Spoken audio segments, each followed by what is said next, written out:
Following persistent calls for a new voters register, especially from the opposition New Patriotic Party, the Electoral Commission has finally given the clearest indication of a possible review, setting into motion a series of processes to help achieve that.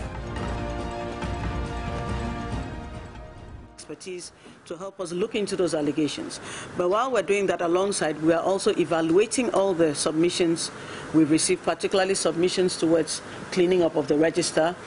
And we're going to put a team together to look into this. Our plan is that at the end of October, in the last week of October, we would be having a forum at which the media would be invited. Political parties, civil society organizations, other stakeholders and state institutions would also be invited, and then we can all engage. Parties can make presentation, other people who have submitted presentations and we think that there's value in it would also be invited to make presentations. But is this first step by the Commission reassuring enough for those who want an entirely new register? What about the elaborate processes proposed by the Electoral Commission? Are they necessary and are they acceptable by proponents of a new register? This is today's big story.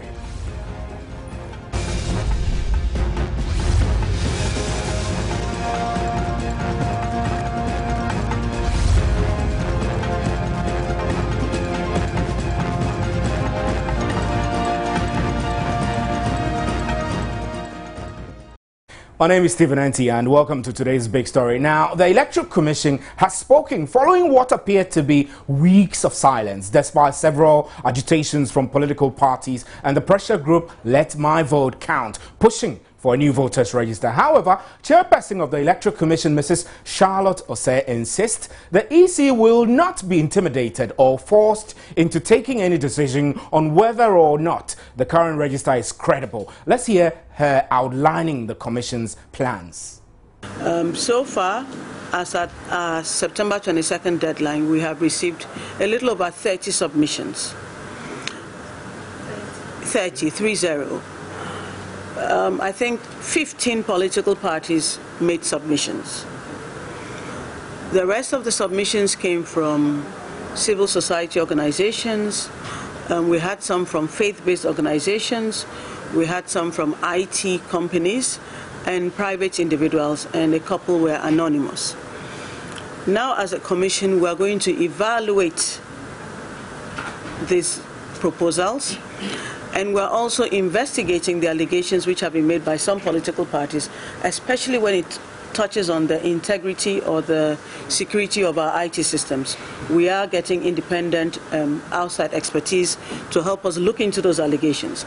But while we're doing that alongside, we are also evaluating all the submissions we've received, particularly submissions towards cleaning up of the register. And we're going to put a team together to look into this. Our plan is that at the end of October, in the last week of October, we would be having a forum at which the media would be invited. Political parties, civil society organizations, other stakeholders and state institutions would also be invited, and then we can all engage. Parties can make presentation, other people who have submitted presentations and we think that there's value in it would also be invited to make presentations, and we can all engage. And hopefully we can find some reach consensus or come to some resolution on the issue of the voters register. But as a commission, we do not believe that this should be a partisan matter. We do not think that it is a decision that must be taken by political parties.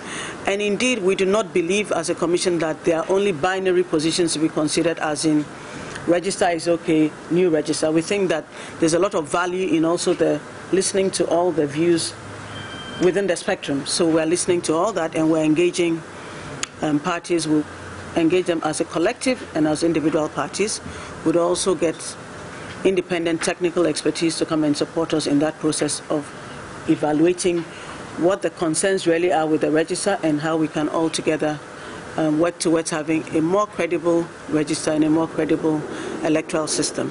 So how is this going to pan out? We have our reporter Kwachi Afrenuyama, who was at the EC head office today, where an inter-party advisory committee meeting was held between the EC and the political parties. He's joining me now in studio, and we will also have on the telephone line Dr. Alidu Seidu, a political science lecturer, to join the discussion. Afra, good evening, and thank you very much for coming. And now, critically, everyone has been waiting. This is the moment that we're all waiting for the Electoral Commission to come out clearly and tell us what the next step will be after all the proposals the proposals they have received. So you won there. What did you see as the posturing of the commission? I'm careful because I want to gauge the posturing to, commitments that the EC will put on the board for everybody. First of all, there's one thing that I find pretty interesting. At the last press conference, the Electoral Commission, and I remember at that particular press conference about 3 weeks ago, I asked the Electoral Commissioner, the MPP have brought all these claims, they say, over bloated voters register, Togolese names and all that. Are you, for example, and I asked her whether the EC would, for example, contact the Electoral Commission in Togo, and her response was that he who alleges must prove. And the clear indication there was that the burden of proof was the paramount responsibility of the MPP. But this time round, at today's press conference, from what we've heard the EC say, it is clear that they are willing to take part in that process that will eventually prove whether the claims brought by the MPP are true or not. She talks about engaging IT experts to investigate some of the alleged deficiencies in their IT system, and this is based on a claim that the MPP made that with some of the pictures that appear on the voters register, you have some that have live pictures, live background, and clearly what the MPP said that this could only have been done by personnel or people who have access to the EC's, data center. And now the Electoral Commission is saying that even though, and their earlier posture being, as I mentioned, he who alleges must prove, this time around they are saying that we are willing to take a bit of the burden, engaging these independent IT experts. And this is all the outcome of very vigorous deliberations that happened today at that IPAC meeting, all the political parties. As you can imagine, today, the PNC, the NDC were on one side, the CPP, the MPP, and the PPP on another side, saying that there is indeed a need for review of the voters register. Right, let's get onto the telephone lines. Dr. Agri Darko is a political science lecturer of the University of Ghana. He's joining us now. Good evening, sir. Thanks for your time. Yeah, thank you very much for having I know that this is an interesting development, considering that from the onset, the Electoral Commission had been consistent in saying that the burden lies on those making the allegations to bring proof that indeed the voters register could be bloated. Now, the EC is saying, right, we want to hire the services of an IT expert or IT experts to look into these allegations. Do you get the sense now that the evidence the MPP has poured out is actually now ruffling heads within the Electoral Commission? Well, thank you very much for the opportunity, and good evening to your listeners. I think it's fundamental for us to underscore the point that in this particular exercise, consensus building has been the key. We want to be pragmatic, what really works. And what works will be what will resonate with the broad masses of our people. I mean, democracy, it's also about the rules of the game and whether indeed the key actors in the game really accept the procedures. I mean, this is almost like what I refer to as a procedural democracy. The procedures are as important as the conclusion. You understand? We are not going to be students of Machiavelli and shout the refrain that the end justifies the means. What we are simply saying is that the processes are very important. So I think what the UC is doing, or what the UC has decided to do, is that look, whatever the evidence that we have, it's important for us to clearly establish the credibility of the voters register, which is fundamental to any electoral arrangement. Of course, you cannot sit in Accra and organize press conference and win an election. The register is so fundamental to the conduct of free and fair elections. And therefore, if you will expect that losers and winners will be prepared to accept whatever outcome of the results, then the processes into that particular, eventual day, which will be the voting day, and then ultimately the declaration of the results will be so important. And that is why I believe that they have decided that they want to be part of the process towards making sure that the voters register has that credibility that we all demand, so that the outcome will actually be something that will be acceptable to all and sundry, fundamentally. Yes. So, Doc, you would say that this is a very important first step, and that no matter how we see it, or no matter which political divide we align ourselves to, this is important, and this must be accepted by all? Precisely. You see, it doesn't really matter. We almost always say that today's majority can be tomorrow's minority. And so what it means is that if a system is in place, and that system is, reasonably foolproof, you understand, then what it means is that it will be fair to all manner of persons, it doesn't really matter where you find yourself.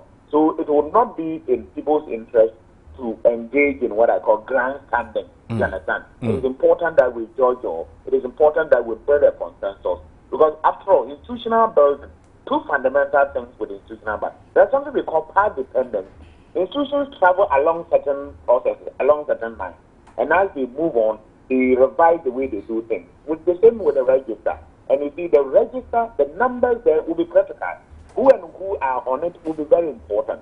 You and I know that from 1992, even though we have undertaken very consistent and progressive reform of our system, it's very much work in progress. You understand? Our democracy, some even have described it as skin deep. What it means is that we still have a lot of work to do. And if we have a lot of work to do, one area that all of us must be interested in is how credible the voters register is. And of course, we cannot pretend as if the voters register we have is a perfect one. We all know that we have problems. Minors are there and all of that, double registration here and there, among others. So as we move on, consistently we build systems that will be able to eliminate to a very large extent. And because you and I know that this country, we don't have any serious national identification system, it makes it extremely difficult for us to know that even the figures we have there, it's the accurate figure. In other jurisdictions where national identification or identification are very credible, I mean, you don't really need any serious, validation of the processes for us to know, because as we are born, we are fed into the system, and so when you turn 18, you cannot go and dream bad dreams and massage the system to include your name or not include your name. But you know how our system works. And that is why I think that we should not be too quick in rubbishing other concerns, unless, of course, these are concerns born out of nothing, or maybe not based on any empirical evidence. But if people have supported whatever they are putting with some empirical evidence, it behoves on all of us, the institution, the EC is inclusive, to look at the merit of these particular concerns and see how best we reinvigorate going forward as a country, revitalize the processes so that we have a much more credible system that can consolidate our democracy, because our democracy is still very much working. Right, Dr. Agredak, we're grateful for your time on today's Big Stories. Thank you very much. So, Afre, we know that this issue has come about due to a lot of pressure coming in from the Let My Vote count and the MPP as well. I noticed also that the chairperson of the Electoral Commission today made reference to the picketing at the premises of the Electoral Commission. What exactly did she want to say? One of the key issues that had come into the fray so far as this discussion is concerned is about whether or not the Electoral Commission is a security zone. And that was the main argument that the police had put forth when they went to court. And Charlotte Osei, chairman of the Electoral Commission, said that they are concerned, they are equally concerned about the protesters, Let My Vote Count Alliance protesters, picketing there because, for example, she cites specifically their data center there. She says the protesters coming there in their numbers presents a clear security concern. She also talked about the fact that, well, we know that the deadline that the Electoral Commission gave to the political parties, the civil society groups and all that to present proposals on the voters register was September 22. That has expired. She says despite the expiration of this deadline, the Electoral Commission is still willing, and in fact will accept a petition proposal from Let My Vote Count if they should bring it any time from now. So which means that he's actually extending an olive arm to the Let My Vote Count group to also bring a petition. But my worry is that making reference to the data center being more like threatened as a result of the picketing, was it not overboard? I mean, I don't know, but perhaps creating the impression that picketing around the area could jeopardize the data center, and but there's no proof or evidence to that. We need to look at it this way. The reason this is easy a security zone or not had become a key issue was that the police had not so far in fact provided any real justification why they think the EC is indeed a security zone. And that was why Charlotte Osei made specific reference to the data center. This is where vital information, sensitive information is being yours stored. and mine and everyone's. And she says that could, having over 5,000 protesters picketing there, could pose a sudden, threat. In view of the fact that when protesters embark on demonstrations of this nature, most of the time they are, well, as we say, quote unquote, I read, they're, agitated and all that. And anything could happen. Anything could happen. That poses suddenly a threat. I can understand. I'll come to you and we'll talk about the reactions from the political parties. But I must say, Chairman of the ruling National Democratic Congress, NDC, Kofi Portoffe, believes that no one should be coerced into believing that every claim of the opposition MPP about the voters register is the absolute truth. He shares the view of the Electoral Commission to engage all stakeholders in a forum before arriving at a decision of whether or not Ghana needs a new voters register. He spoke to a friend. And to everybody in this country, I'm sure that the opportunity is coming for everybody else who has some opinion on it, who has done some research, who thinks that for the forward march of this country in terms of elections can support some ideas practically. I mean, it's good to have that public forum, and let's be heard some more, and then we can come to a firm conclusion. And you were telling me earlier, before you entered the meeting, that it's not that the NDC has taken an entrenched position on these matters. You are open to other ideas and all that. Yes, I said so. I mean, and that's exactly why this forum is important. The meeting of IPAC, consultations. I mean, several groups of, shall I say, civil society groups have also come forward with some proposals, and we haven't seen those yet, but they're going to be made public to all of us, and then we can firmly say that this is the way forward. That's all. All I'm saying is that nobody should be stampeded into believing that what the MPP is saying is sacrosanct. Some think that this attempt by the MPP, the demonstrations and all that, is pretty unnecessary. The Let My Vote Count Alliance, a group associated with the MPP, they have been harshly criticized. You agree that those things are not really... If you ask them, they'll tell you it's part of the democratic process. Nobody would deny them of them. But I'm sure if they are better informed, they'll use their time for something else that will make the country grow. Oh, they are not better informed. Pardon? They are not better informed. No. I mean, do they know about this forum? Have they submitted something to the Electoral Commission? They were not mentioned today here. Have they been mentioned here? But you can't, stampede the Electoral Commission into collecting petitions when the thing is already open, and several groups and civil societies have been here to say, yes, this is the way forward, without noise. You get what I'm saying? Yes. So, I mean, we'll invite... Their name was not mentioned here, finally. Their name was not mentioned. Perhaps the locus is in question? No, not the locus. I'm sure that if they have done some consultation as Let My Vote Count with many of the parties, not just the MPP, would have made a headway. Right, we'll be speaking to the other political parties, the MPP and PNC. Bernard Mono, we're getting Bernard Mono on the line to also give us his reaction. But Afre, were you able to engage some of the political parties?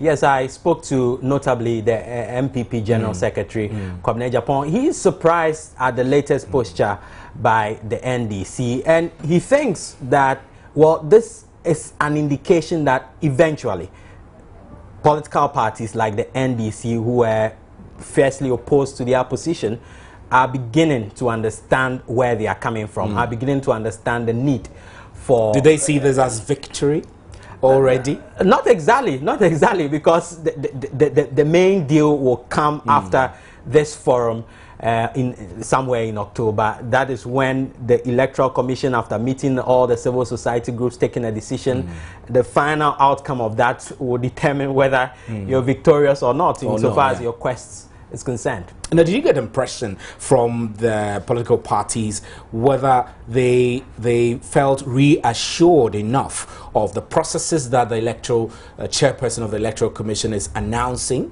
that is engaging IT experts and also starting a public forum to engage all stakeholders on the matter? Are they satisfied with these processes? Certainly, speaking to the PPP, the NDC, PNC, and the other political parties, their impression was clear that coming out of this IPAC meeting, they were certainly satisfied, particularly with the forum that the Electoral Commission intends holding again in October, to look critically at these issues, because this will go to the bottom of the matter. You have all the stakeholders involved in the discussions that will take place at this particular meeting. Right, so you're also watching today's big story, and we're still working the telephone lines to get Peter Mark Mano, who is a leading member of the MPP, who actually has been championing this call for a new voters register for a long time now. And then we also will be speaking to the PNC's Bernard Mona, who also, you know, like the NDC, feels that a review of the voters register, it's all right. We don't need an entirely new register. So, Afraid, I know that the Electoral Commissioner did not expressly state that she was going to actually go ahead with a new voters register. She just is mentioning that we need to look into this, we need to investigate that. But she also warned that the Commission will not be intimidated or forced into taking any decision. Was that necessary at all? Well, throughout, over the past few months, since this issue came up, I must say over the past few weeks, where after Dr. Mahmoud Bawumia, running mate of the 2016 flag bearer, organized a press conference, made this revelation about over 76,000 names on Ghana, of Togolese on Ghana's electoral register. You've had a number of top guns within the largest opposition party, the MPP, making passing comments that this position, this push for a review of the voters register, they will certainly not compromise on that. You've had the likes of Ablekuma West MP, Esla Owusu, Yao Safoma, former finance minister, saying that if the Electoral Commission, for example, fails to go by the way the MPP is pushing for, it could breed some chaos. But the Electoral Commissioner, Charlotte Osei, and this is the second time she's saying that, they will go by the processes. She will simply not bow to pressure. It would seem that with all the force that some of the opposition parties, some of the political parties, in fact, notably the MPP, are pushing this agenda for a review of the register, the EC may be minded to some extent in taking a final decision on it, looking at all that pressure.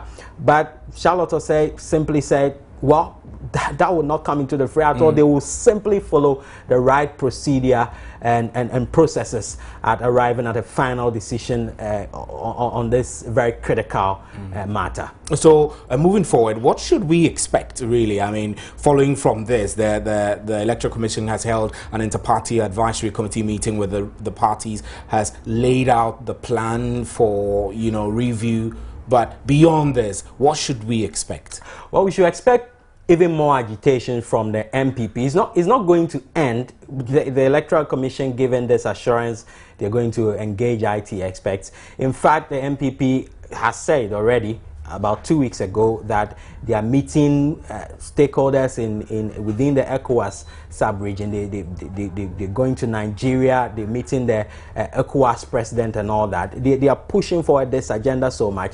And that group, that pro-MPP group, led My Vote Count Alliance, we should also expect that in the coming days, beyond they presenting, if that should happen, presenting their proposals to the Electoral Commission, they're going to push this agenda a lot. It's not going to end here. We're going to hear certainly more of this in the coming days. And it's going to get more interesting. After we're grateful for your time. But before we go, I must say that we have been unable to reach Peter Mark Meno and Bernard Mona, who agreed to speak to us earlier. But we're confident that we will explore this matter further on Joe News Prime. But before we go, Justice Paul Otaderi, one of the judges indicted in ANAS's judicial bribery expose, has filed an appeal at the appeals court challenging the decision to dismiss a contempt application against ANAS, Arimiya ANAS, and 4 others. We'll be bringing you details of that on Joe News Prime. My name is Stephen Enti, and thanks for staying with me on today's Big Story.